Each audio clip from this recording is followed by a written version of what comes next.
Welcome to our daily news dive. This is a different environment. I am so sorry for that, but let's get right into it. A big news day today. Robert F. Kennedy was confirmed, though Mitch McConnell voted no on another one of Trump's nominees. We know he voted no on Tulsi Gabbard, and he voted no on Pete Hegseth. Hegseth today also spoke at a NATO conference. He reaffirmed the United States' commitment to stand in NATO. Speaking of NATO, as we keep piggybacking, Ukraine is not going to be in NATO, guys. Donald Trump confirmed this. Russia reassured this. Even though Zelensky and Ukraine kind of want to be in NATO for that protection, Germany said they don't want it. England said they don't want it. France said it doesn't matter what France says. Let's be completely honest. So this Russia-Trump-Ukraine peace deal is working its way out. Russia says after a phone call with Trump that they're ready to make an agreement.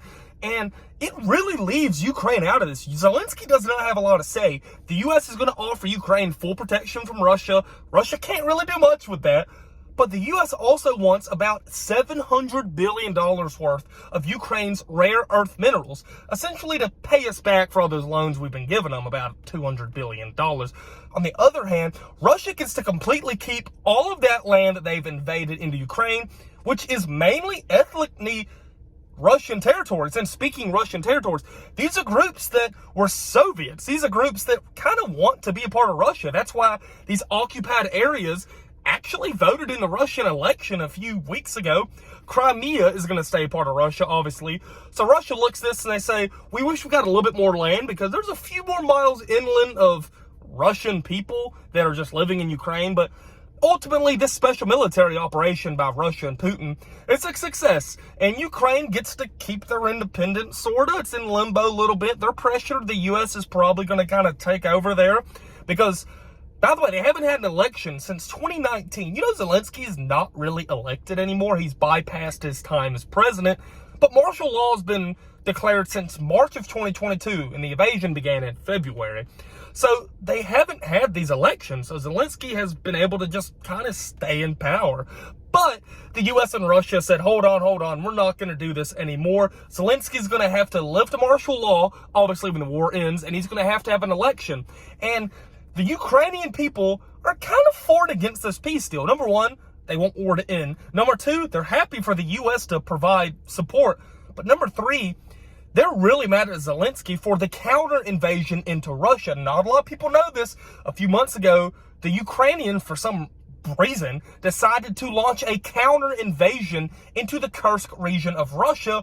They got a lot of advancements early, mainly because Russia kind of looked at them and they said, obviously, we're going to let you push all your army into Russia while we keep invading you because we're the size of the earth. We're huge. You're not.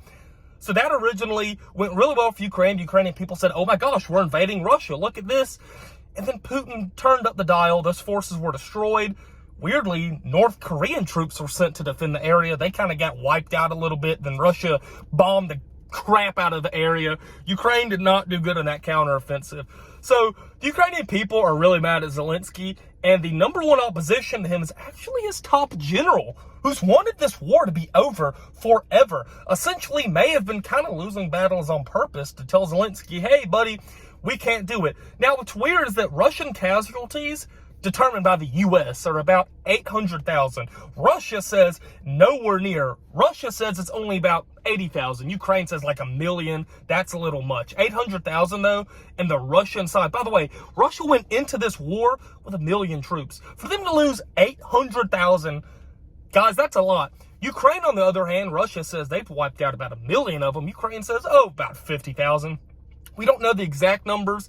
I will float around 100K for each side. A lot of Ukrainians have died. A lot of Russians have died. Horrible thing, horrible war. Trump wants to end the war. Not a lot of news on Gaza today. Very interesting. Israel's been quiet. Some of the Middle Eastern countries are kind of going, you know what, we support Palestine, but we don't really want to make Trump mad because compare Trump to Palestine, Trump's got a little more leeway on us. But that's all we got for today. Make sure to follow, like, share, subscribe to me. All my Instagrams, Facebooks, Snapchats, TikToks, Ethan Levins.